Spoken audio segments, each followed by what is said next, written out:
This video is about childhood patterns that few people notice.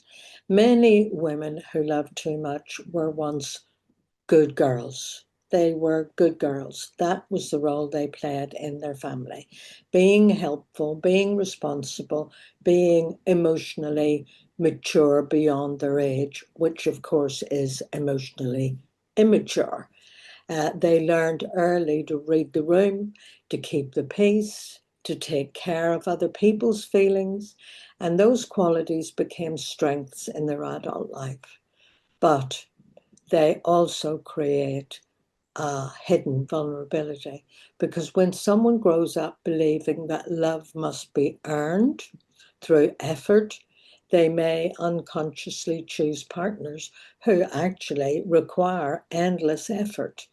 And so the childhood pattern quietly continues, trying harder, giving more, and hoping that this time love will finally feel secure and safe.